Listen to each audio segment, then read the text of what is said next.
to add, "I haven't always looked like this. I'm just like you, human. I was cursed, and now I only eat squirrels and other rodents. Please, I don't want to hurt anyone. I only want to come down." I glanced back at my car and looked at Savage. He watched me with eyes glittering with interest. If only he could talk. "Look, I won't harm you. I hate heights."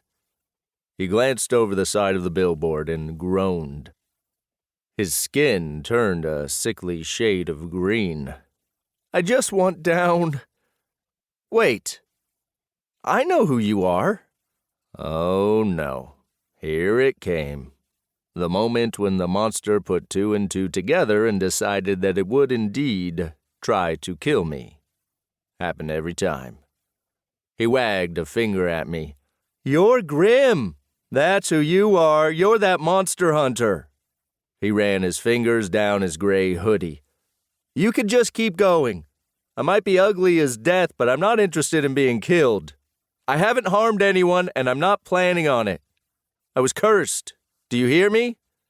Cursed to look like this. Some swamp witch hated me and did this to me." I quirked a brow. Now that was interesting. "Did she also give you an appetite for squirrels?"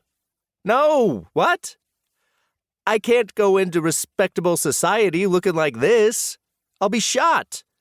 Please, I just want down. Can you help me?" Maybe I was a sucker. Maybe I had more of a death wish than I originally thought. But I couldn't say no to good manners.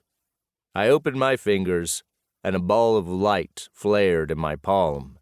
"Oh, you have magic too? Just please don't kill me."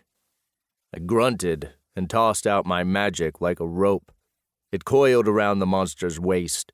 He howled in protest, but he was the one who wanted down. He didn't say how. Besides, beggars couldn't be choosers. With one good yank, I pulled the rope, and the monster fell to the ground with a thud.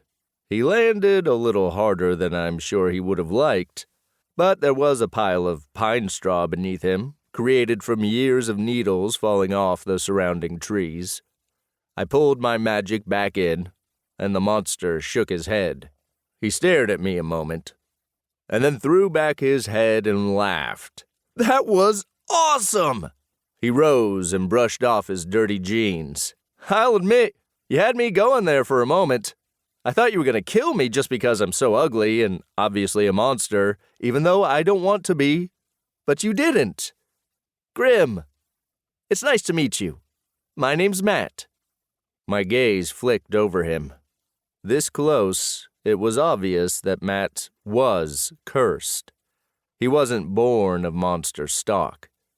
His ugliness was magic inflicted, though only those with magic themselves would have been able to tell. But to a human, Matt was hideous on the run-for-your-life scale. To them, he was terrifying and worthy of shooting first and asking questions later. He extended his hand, and I stared at it a moment. The difference between Matt and a regular monster was that beasts weren't born cursed. They like to trick and fool. Offer a hand so they can pull you in and bite your neck. Give a sweet to child to lure it into a dark cave. But Matt, even though he was uglier than death, had a big, loping grin on his face. The kind that just reeked of, "Aw, shucks." I shook his hand, even though it was against policy. Cursed or not, Matt was ugly. And in the old days, his presence would have raised an army of farmers carrying pitchforks. I let my magic bite into his palm just enough to offer warning. He winced, and his smile faded just a touch. But then he laughed. "Oh, right. Once a monster hunter, always a monster hunter. I get it. Look, thanks for saving me. And as you can see, I'm sort of in need of a ride." I grunted, though it might have come out more like a growl. Matt, the cursed monster.